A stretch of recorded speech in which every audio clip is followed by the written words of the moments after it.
Selamat datang dan selamat berjumpa kembali untuk para sahabat Box Cafe di mana saja Anda berada. Saya Yosus Kono sebagai host tamu dalam program ini, dan hari ini kita kedatangan seorang tamu yang akan menjadi narasumber dalam program ini.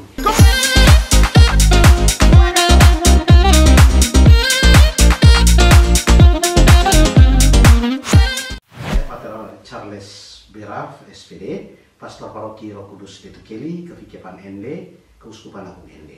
Saya sudah berkarya kurang lebih 7 tahun di Detukeli, dan sebelum ke Detukeli saya belajar sosiologi pedesaan di Filipina, tepatnya di Universitas Negeri UPI, Los Baños.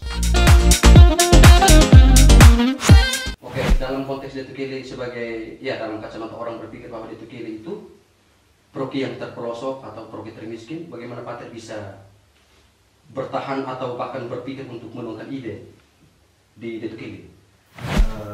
Saya kira Detukeli itu satu wilayah yang sangat potensial, paroki yang sangat potensial.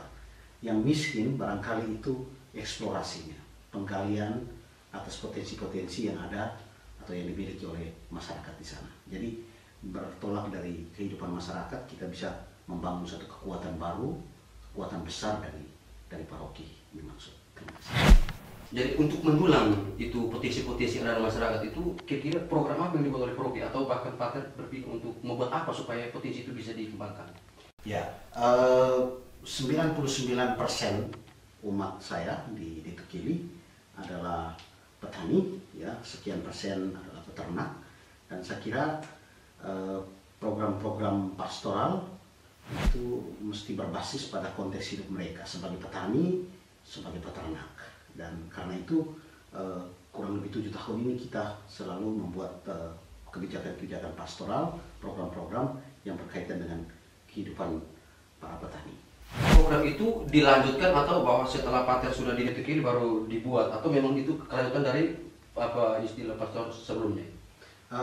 Sebelumnya konsentrasi pada pelayanan sakramen, ya, pastoral yang biasa, tapi kita coba menawarkan program-program yang berkaitan dengan hidup mereka. Saya tuh secara pribadi berpikir bahwa gereja tuh harus berbasis pada konteks hidup masyarakat.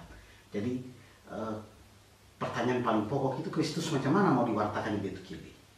Oke, Kristus yang sangat peduli dengan para petani, Kristus yang sangat peduli dengan para peternak, Kristus yang berkorban. Oke, petani, peternak juga bisa dipanggil mengikuti Yesus, mengikuti Kristus yang berkorban.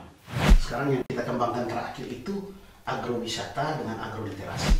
Jadi kita berkolaborasi dengan beberapa perguruan tinggi di NTT. Apel Tahun Dana, Citra Bakti, Ngada, Mananusa, dan Universitas Flores. Jadi para mahasiswi itu datang tinggal di Detukeli, di pastoran, lalu kita coba berkolaborasi menawarkan program-program yang bisa menjadi ruang pemberdayaan bagi masyarakat, bagi umat di sana.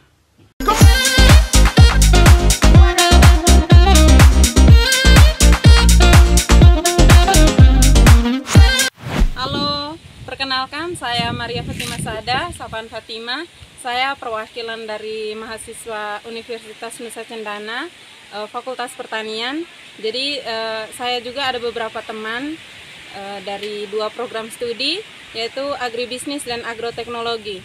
Jadi sekarang kami sedang kembangkan agrowisata di Paroki Roh Kudus Detukeli. Ini merupakan salah satu kegiatan Merdeka Belajar.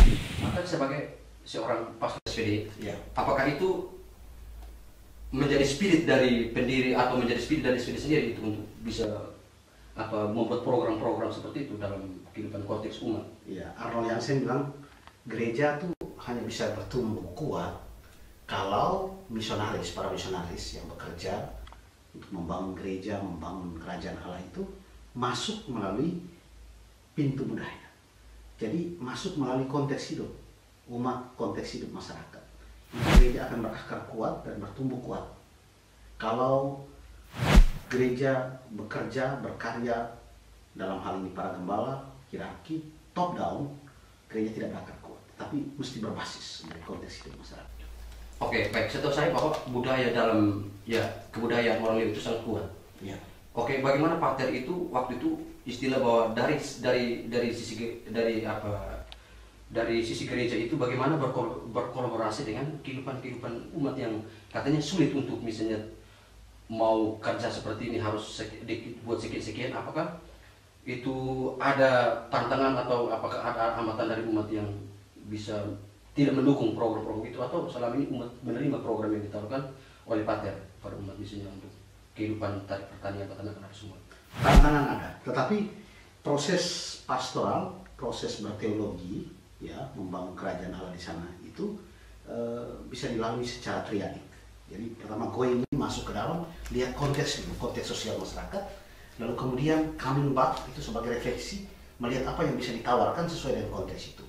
Dan terakhir itu going in between. Jadi kita berdiri di antara misalnya tradisi Kristen atau apa yang kita tawarkan dengan apa yang ada dalam masyarakat, dalam umat itu. Kita menarik benang merah itu berupa kebijakan pastoral yang tidak jauh dari hidup masyarakat, tapi juga tidak jauh dari tradisi Kristen. Jadi saya mau katakan yang kita tawarkan itu sekarang itu sosiologi keselamatan. Jadi berbasis pada konteks sosial hidup masyarakat, ya, gereja itu bisa ditumbuhkan, keselamatan itu bisa dihadirkan. Kampus-kampus mulai masuk dalam di program itu untuk pelajar. Kira-kira mereka pelajar yang sana? Ini misalnya Faperta Undana, ya, mereka dari jurusan agrobisnis dan agroteknologi. Oke, kita coba berdiskusi apa yang bisa dibuat di Detukili. Dan kita mulai kembangkan agrowisata dan agroliterasi. Orang Sika punya inanian tanah bawah, aman bulan mereka. Malaka. Ada. Ya, di sini Leo, ya. Di sini Leo tuh gaya-gaya benar tanah. Ya, 2 geta nulu bulan langit bumi. Kenapa mereka selalu hubungkan dengan langit? Begini, no. Ini nyambung sekali. Konsep kamu punya ilmu ini dengan kebudayaan ini, tapi saya mau kaitkan bahwa kenapa kamu masuk melalui pintu gereja. Ya, tadi pandangan mereka tentang pertanian dimulai dengan pandangan mereka tentang semesta, pandangan mereka tentang dunia yang selalu dilihat sebagai ibu, sebagai laki, sebagai ibu, perempuan dan laki. Kenapa wisata dan literasi? Wisata bahwa pertanian, dunia peternakan itu menarik. Orang bisa berwisata dengan objek itu pertanian. Orang bisa berwisata dengan objek peternakan. Tapi literasi di sana bisa dijalankan, ya. Jadi literasi apa? Itu sasaran kita kepada milenial, ya. Anak-anak sekami, anak-anak remaja dan anak-anak muda itu bisa dilibatkan untuk program ini.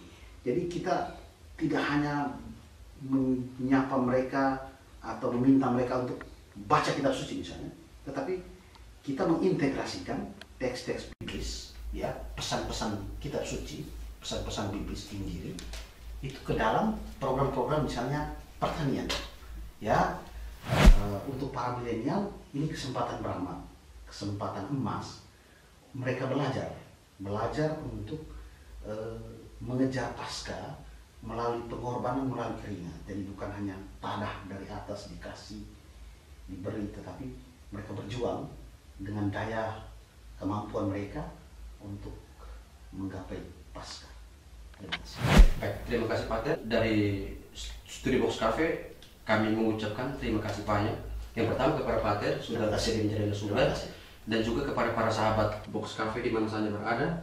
Semoga tetap setia bersama Box Cafe, dan juga kepada kaum milenial untuk tetap berkreasi. Sekian dan terima kasih.